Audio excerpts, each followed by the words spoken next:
This is the Holo Audio Serene KTE.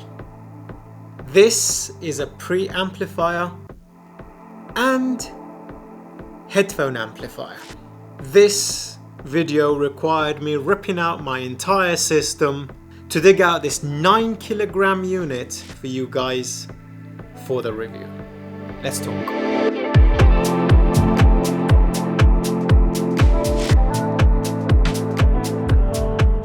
This Holo Audio Serene is mine.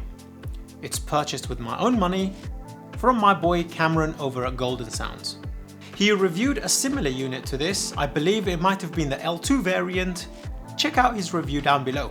So, what is this? What's it for? Why do you want it? And why is it so freaking huge?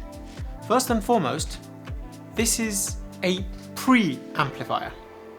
This unit comes in after your DAC and before your amplifier or studio monitors. This unit can be used in an environment where you don't have a volume control. This unit is pretty much that. To control the volume to your 2-channel system, to your headphone system, or to your home theater. Shall we take a tour first? So, hardware-wise, this thing is hefty, it's huge, it's 9 kilograms, and it sits perfectly on top of the May. Ideally, you want to put it underneath the power supply because it's fully Class A, fully discrete, separated channels left and right, but I'm jumping ahead. First and foremost, let's take a look on the front of the unit. We have a display, a standby button, an input selector, and a mute button, and a stepped attenuator, 1 dB per click attenuation. This is clickety clickety clickety clickety click. It's one of the nicest volume pots I've seen in a headphone system. You have perfect resistance, and every time you twist the knob, it gives you a single click, and that click is relay controlled, and it's 1 dB per click. It's beautiful. Chassis is so solid, I think you can stand on it without breaking. Let's take a quick tour around the back of the unit. First and foremost, this is a linear power supply that works across the world, and it switches automatically as far as I'm aware. So happy days.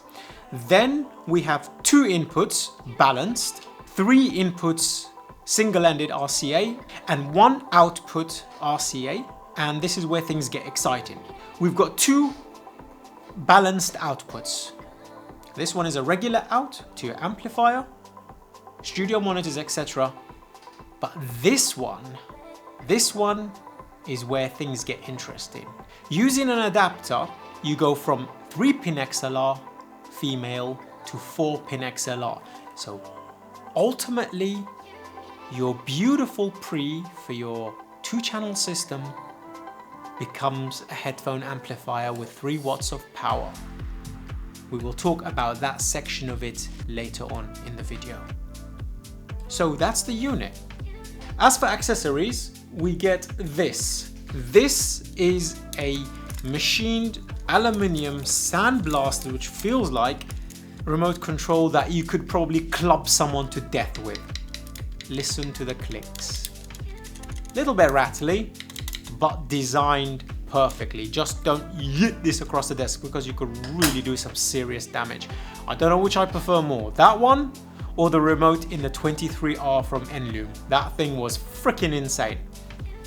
Spinning this unit upside down and over. Ooh, let's see if we can palm it. Yes, underneath is machined little tiny holes because this is fully Class A and it gets ultra hot. So you can't put another Holo Audio unit underneath like the May. The May gets very hot, but you can put it underneath the PSU of the May, for example, if you've got one of those DACs. I don't recommend stacking this with the Holo Audio Spring 3 review up here. I promise the May review back there, the KTE variant, will be coming shortly after this one. So this is the unit.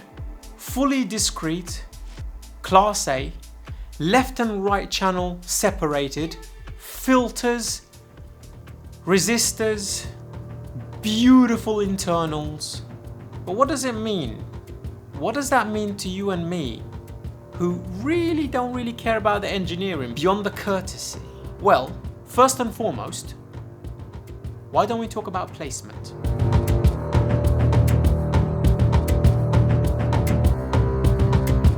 You place the Holo Audio Serene in your chain.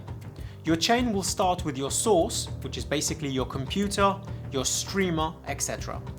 That will send a signal to your digital to analog converter, for example the May or the Chord TT2 over there, being your DAC. That's a digital volume. You don't really want to attenuate digital volume, not only because of the loss of dynamic range, but in case you are running a pair of monoblocks, serious power, like the way we do here on the reference system, running a pair of monoblock AHB2s, which outputs 370 watts, you never ever want to put a digital volume barrier between you, your ears, your drivers, because suddenly there will be software glitches where that volume can go boom, straight to 100%. Unfortunately, on the monoblocks, it will do immediate shutdown and actually not play anything, just to save your ears and probably your wife divorcing you. But as a rule, please put some sort of barrier, some resistor between your DAC and your amplifiers, especially for your 2-channel systems. Even more dangerous for your headphones if you're running power amps. Never ever run digital volume in that scenario too, the way we do with the AHB2 and Susvaras, for example. So that's the use case scenario for a pre. But there are different variations of pre. There is powered, which is this one, the Holo Audio Serene. This one is my Gold Point stepped attenuator. 47 steps, fully balanced, passive, tiny, measures like a wire. My boy Cameron has measured both of these units. I will link the measurements down below so you can have a look at the numbers. This measures apparently just like a wire, so that there is absolutely no barrier at all. But there are drawbacks to having a passive pre in your chain. If it's a headphone setup, it's fine. If it's a headphone setup, you're running very short chords from your pre to your DAC and to the headphone amplifier. That's fine. But when we start running long runs from a passive pre, you get treble roll-off depending on the length of the cable resistance, and it just does bad juju. Sometimes you even get bass roll-off too, like the impact from my bass region of my studio monitors on the passive pre, because I needed to use 3-meter cables, versus the Holo Audio Serene being an active pre, is night and day. Immediately audible. When should you buy the Holo Audio Serene? We haven't even talked about sound yet. But this unit is kind of complicated because it's not for everybody. That's the thing. For me, as a reviewer, it makes the hub of my desk. It's the central point of my desk. I have the May going into the XLR1 input. I have the Chord TT2 going to XLR2 input, or the Dave, or whatever DAC I'm reviewing at the time. You can change between the inputs of the DAC, so you can actually do AB of a sort. Not the same way you can do on the HM1, obviously, because you can control those volumes of those DACs simultaneously. Unfortunately, this one is more of a 1-2. 1-2. I do have a little gripe here where you have to cycle through all the inputs before you can actually find the right one. You can't go back, and that is a bit of a detriment to doing AB. But anyway, side tangent. Okay, so that's my input sorted. Then I have 3 extra single-ended inputs. So for example, if I'm putting the Diablo, the Mojo 2, or TV, or PC, or Mac, or whatever, I can actually connect another 3 units to this device. I've got single-ended RCA going out to, for example, a tube amplifier like the Euphoria, which is single-ended over there, because using an active pre is always going to be better if it's over a caliber like this than the pot inside the unit. So therefore, the output is going to one of those tube amplifiers. The other XLR out is either going to the monoblock AHB2s, which is the reference speaker system on the channel, or it's going into the Bliss, or it's going into the HM1 if I just want to use exclusively their amps and compare their volume pots with this one, or most of the time my studio monitors back there. The other XLR is exclusively balanced for headphones, and that brings us to the sound.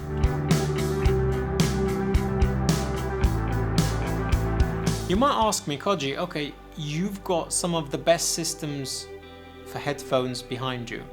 Why are you using the Pre and not using both of the XLR outs, which you can do, to two separate amplifiers rather than using it for headphones? Why bother? What's the point? Let me move this over here, because me and you need to talk.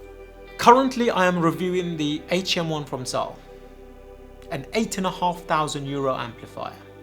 I have the Holo Audio Bliss, thank you Jeff, thank you Tim for sending that unit in for review. I have the Chord TT2, not to mention the Luxury and Precision P6 Pro, Diablo, and everything else too. Setting aside all the tubes over there, right?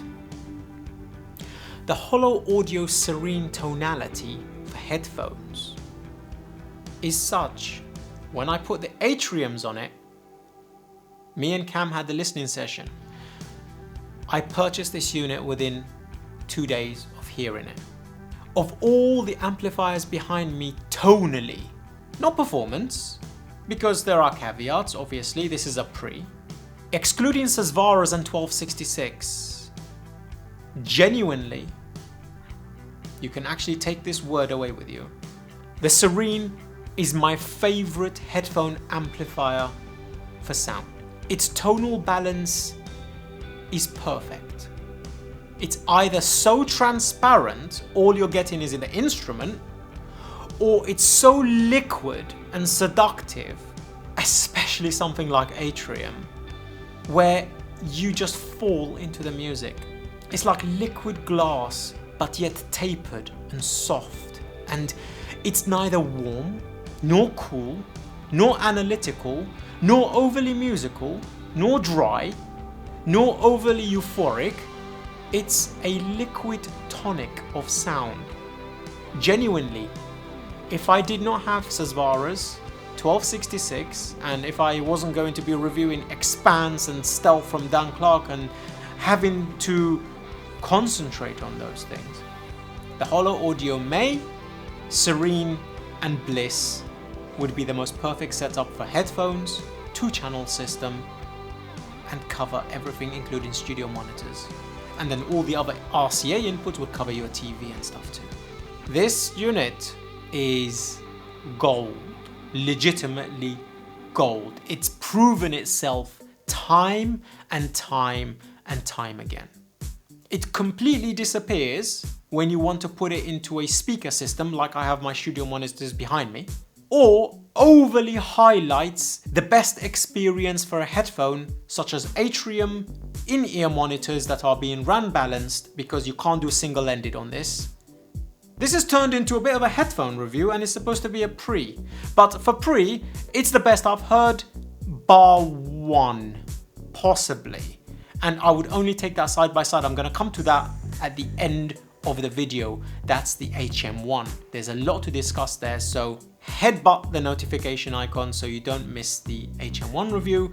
Press the subscribe button if you actually give a crap about that kind of thing. It really does help the channel out genuinely and get us out from under the feet of the YouTube algorithm, which has been a bit of a nightmare. So otherwise, your share, like, comment is all I require from you.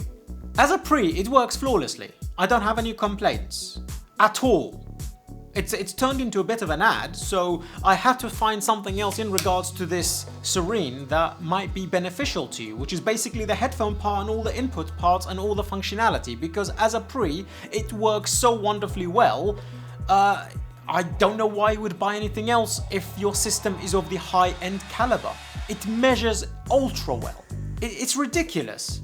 It's fully Class A, it's fully discrete, everything's separated, using the highest of components of this caliber for this price point. It's built like a tank and it weighs like a tank, and you could use it as a plate to do bicep curls if you like. It's fantastic.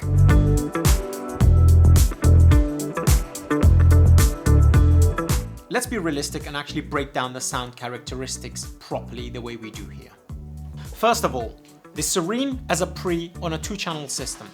You've got excellent stage. Stage compression does not happen on this. On something like the Top-In A90 that I used as a pre, you found that there was a silvery sheen. There was a characteristics from the bad pot and from the op-amps. It just lent itself to a bad experience as a pre. It was fine, it was adequate, it was by no means the caliber of my studio monitors that are ultra transparent. The slightest of the change will be shown up and highlighted because they are a professional tool for a studio environment. They're designed to showcase everything. So the A90 was never a good thing. The Bliss embarks its own characteristics. It's a little tiny bit warm, only in comparison with the Holo Audio Serene and the HM1, where you get the black background, which is basically non-existent sound. So you just get the instruments, but you do get a touch of euphoricness, a touch of warmth that you can tell something is coming through that is delightful, but something. With the Serene, liquid gold, nothing, just transparent. And another one of that caliber is the HM1. I think might be the best pre I have ever heard. I don't think, performance-wise, it's quite as good as this, but for sound, I think it is. So here's what happened. When you max out the Bliss and just use the HM1 as a pot, you get hiss, background noise. So this will be down to the amplifier, not really the pre. But when you use Serene and you max out the Bliss, you don't get the hiss. It's a fascinating one. But sonically, when you perfectly match everything, the HM1 is the best pre I have ever used. It's absolutely insane. I've used it with the Euphoria and I've used it with the Bliss as well.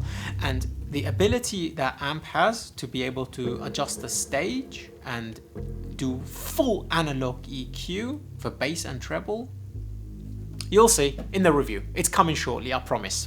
Anyway, back to Serene. In this price category of $3,500, it's the best there is. It's the best I've heard. I don't think anything else matches it on the planet right now. And it's been out for a while. It's absolutely fantastic.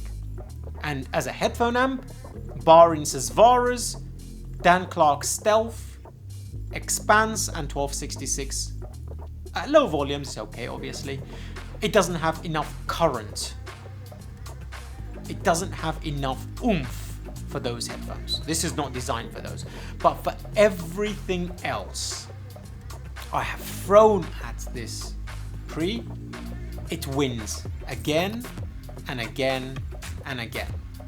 And the reason I upgraded from the gold point over there to Serene, come here, was due to long runs, due to not having enough attenuation on this as you do on the Serene. There is a far wider scope of range than the gold point does, because the gold point, once you run out, it goes into boom, line out mode, and no, I wasn't brave enough to risk that with monoblock AHB2s.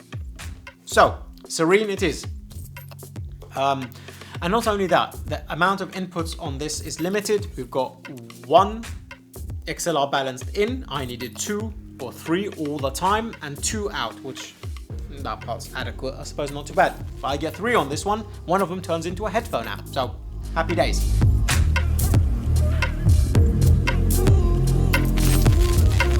The Holo Audio Serene KTE is transparent, gets out of the way of the music, full volume control over your power, over your amplifiers, superb headphone amp at a pinch if you require it, a plethora of inputs and outputs, a remote that you can literally beat yourself to death with, and it's built to last a lifetime. fully analog, fully discrete, fully Class A. I've not seen anything like it until I jumped up like 2-3 times the price. And it's only marginally better. And I don't know if it's marginally better objectively or it's just me being in a honeymoon phase with the HM1 a little bit. So that's very complicated and that will take a long time, and unfortunately I don't have the HM1 for that long to actually live with it to see. So for now, this is going to go back into the ConvinceMeAudio reference system, which is Holo Audio May KTE, Holo Audio Serene KTE, monoblock AHB2s from Benchmark, and Hifiman Susvaras. The Stax X9000 and the Z10E Energizer are on the way. We will see if that is going to overtake the channel reference system for that upgrade. But until that point, this has been the Holo Audio Serene KTE review. A bit of a love letter with certain caveats that I actually should talk to you about now before I leave you. One is the price point. It's very high. It's 3,300. Please check down below for the latest of prices. And the KTE variant with silver wiring and all the bells and whistles. But functionality, inputs, everything else is all the same. It's just using some more expensive components inside. So, price. For some people, that is a caveat. Second of all, this thing gets hot and it's very big. So it all depends on your desk size. But if you're used to Holo Audio products like we are behind me, look at that stack. It's a monster. It weighs like 40 kilograms. With this on top, if you could actually put it on top of that, it would be a lot of kgs basically. But with that comes the build quality. So yeah, there is that as well. Apart from that, I honestly don't have any other caveats because it's as perfect a system as it possibly can be for your system. Definitely exceeding the gold point. I have not regretted it in the slightest. So until next time, I'm Koji. I will see you. Peace. And if you fancy reviews such as this, faster than anyone else, consider joining Patreon. And also you will have access to the private Telegram chat where we discuss all these equipment before they end up on YouTube. Otherwise, jump into the public Telegram chat. It's always very lively in there and I drop in as much as I can. I'll see you soon. Peace.